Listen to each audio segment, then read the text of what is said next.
बिहार में बड़े राजनीतिक बदलाव की आहट सुनी जा रही है। क्या है हकीकत, क्या है फसाना? क्या नीतीश कुमार का दौर खत्म हो रहा है?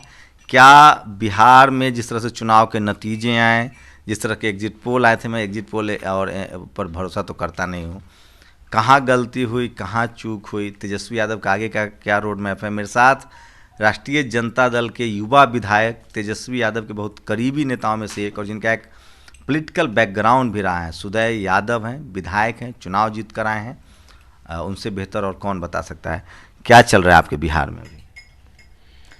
अभी तो हम लोग पूरी तरह, जनता ने जिस तरह तेजस्वी यादव जी को बिहार का मुख्यमंत्री मान करके और बिहार में वोट देने का काम किया था, अभी सब कुछ ठीक चल रहा है। लेकिन जनादेश का जो चोरी करके बिहार के कुर्सी पे बैठे हैं, उनके बीच में सब कुछ ठीक नहीं चल रहा है।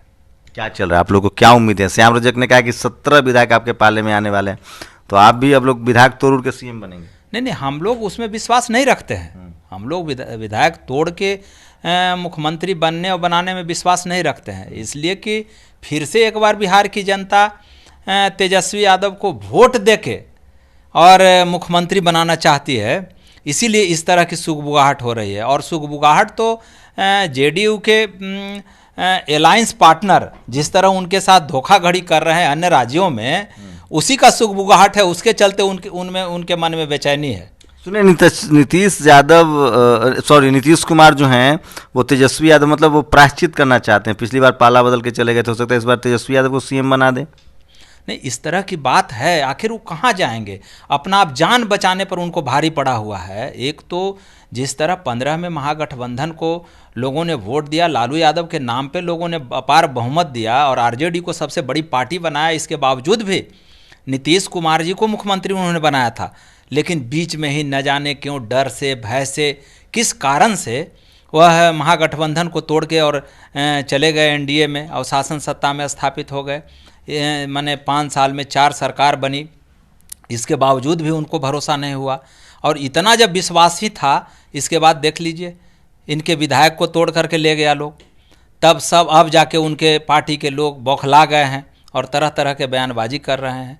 इसलिए साफ यही दिख रहा है कि बिहार में चुनाव होना है और जनता के भी मन में है कि एक बार लोग चुनाव चाहते हैं दोबारा कि चुनाव? लोग चुनाव नहीं चाहते हैं। चुनाव तो चूंकि चुनाव जनता मतलब तेजस्वी जी को मुख्यमंत्री बनाने के लिए वोट दी थी, इसलिए जनता के मन में ही है कि एक बार फिर से चुनाव हो ताकि हम इन बेईमानों को मौका नहीं दे जनादेश की चोरी। आप लोगों को लगता है कि बेईमानी हुई है? किस तरह की बेईमानी? नहीं, पूरे तरह आप देख लीजिए ना भाई, हमारे करीब दर्जनों विधायक को 10 वोट 12 वोट ऐसे कर करके 2-2 बजे रात तक बैठा करके काउंटिंग हॉल में कि आपको सर्टिफिकेट दिया जा रहा है और फिर दूसरे विनर को सर्टिफिकेट रनर को सर्टिफिकेट दिया जा रहा है। आप लोगों ने कोई धरना प्रदर्शन नहीं किया? नतीजों के दिन मैं देख रहा था आपके मनोज झा रोज बराबर चुनाव आयोग जा रहे थे, लेकिन उसके बाद कोई रेसिस्टेंस नहीं हुआ। जनता बहुत सारे जिलों में सड़कों पर उतरी थी, जैसे मेरे पास रिपोर्ट थी गोपालगंज में, गया में, तमाम जगहों पर, आरा में, लेकिन आप पार्टी की तरफ से कोई बड़ी अनाउंसमेंट नहीं हुई। नहीं, जिसे हुआ था क्या कि देख लीजिए, एक तो था कि हमारे नेता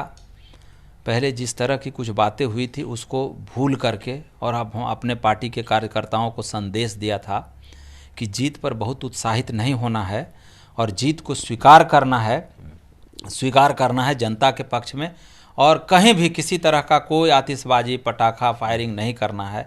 हमको लगा कि इसका भी खामियाजा हम लोगों को भुगतना पड़ा है। अगर हम लोग यही मतलब मतगणना केंद्र को लाठी लेके अगर अगोर के होते तो इस तरह का साहस लोग, ब्यूरोक्रेट लोग नहीं जुटा पाते।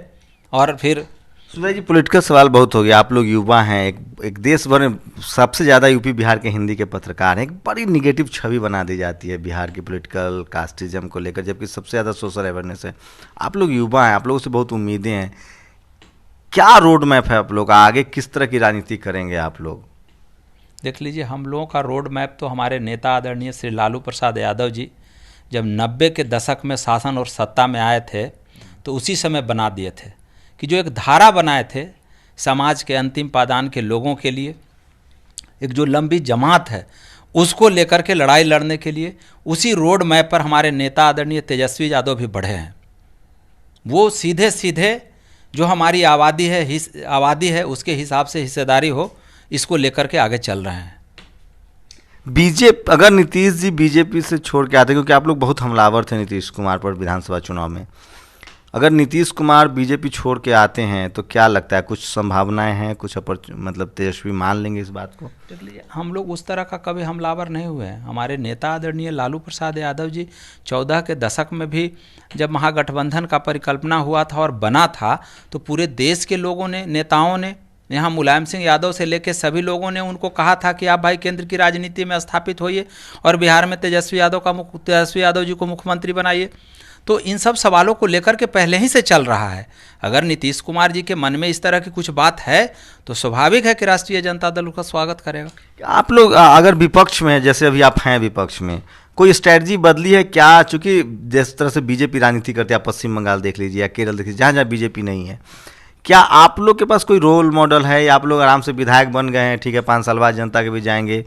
ये जो सड़क वाली राजनीति है जो विपक्ष को करना चाहिए, क्योंकि सत्ता में, राजनीति में विपक्ष पक्ष बहुत इंपॉर्टेंट है, तो वो स्ट्रैटेजी बदली है क्या है? नेता आप लोग चूंकि करीबी नेता में से हैं तेजस्वी यादव के, तो कोई रोड मैप है कि नहीं हर मुद्दे को लेकर सड़कों पर रहना है, विरोध करना है, बातचीत करना है, इस तरह की कोई स्ट्रैटेजी? हमारे नेता और देश के पहले नेता हैं तेजस्वी यादव, जो प्लान करके और चुनाव में गए थे कि हम बिहार में शिक्षित बेरोजगार जो हैं उसको सबसे पहले हमारी सरकार बनेगी तो हम रोजगार देने का काम करेंगे, 10 लाख नौजवानों को हम रोजगार देने का काम करेंगे। उनका रोड मैप बिल्कुल साफ है, पारदर्शी है और तैयार है, और उसको लेकर के हम लोग लगातार शासन और सत्ता में जो लोग स्थापित हैं उनके खिलाफ सड़क में भी और सदन में भी हम संघर्ष करेंगे।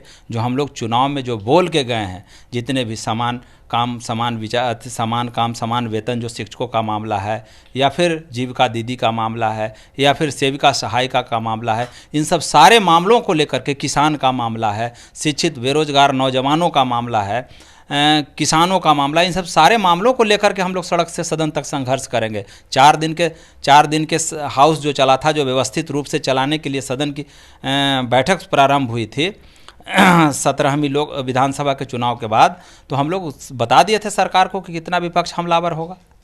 तो देखिए, बिहार में एक नई चीज़ मैंने देखी है, बिहार चुनाव में गया था, युवा बहुत चुनकर आए, और खासकर महागठबंधन की तरफ से लेफ्ट पार्टियों ने भी, आरजेडी ने भी बहुत सारे युवाओं को टिकट दिया है। सुदय यादव उनमें से एक युवा हैं। आप समझ सकते हैं कि बिहार की राजनीति, तेजस्वी यादव को युवाओं पर बहुत भरोसा, उन्होंने ऐसे सुदय यादव जैसे कई बेहतरीन युवाओं को टिकट दिया है जो चुनकर आए हैं, शानदार बातचीत करते हैं। और मुझे लगता है कि बिहार में लालू, नीतीश और रामविलास जी का जो दौर था, एक लंबा दौर रहा है उनका, अभी भी है। रामविलास जी नहीं रहे, नीतीश जी अभी भी हैं, लालू यादव जी अभी जेल में हैं, लेकिन एक नया दौर तेजस्वी कोशिश कर रहे हैं कि उनके जो युवा नेता हैं वो आगे आएँ, और उसी कड़ी में सुदय यादव एक ऐसे युवा नेता हैं जिनको आप सुन रहे हैं। बिहार की राजनीति पर लगातार आपको अपडेट देते रहेंगे। कैमरामैन तारक के साथ शंभू कुमार सिंह, नेशनल दस्तक, दिल्ली। नेशनल दस्तक की आपसे गुजारिश है कि अगर इसको बचाना चाहते हैं तो नेशनल दस्तक को सब्सक्राइब करने के लिए रेड कलर के सब्सक्राइब बटन को दबाएं, फिर बेल आइकन की घंटी दबाएं। नेशनल दस्तक को बचाने के लिए बहुत जरूरी है कि हर खबर को शेयर करें, लाइक करें, कमेंट जरूर करें।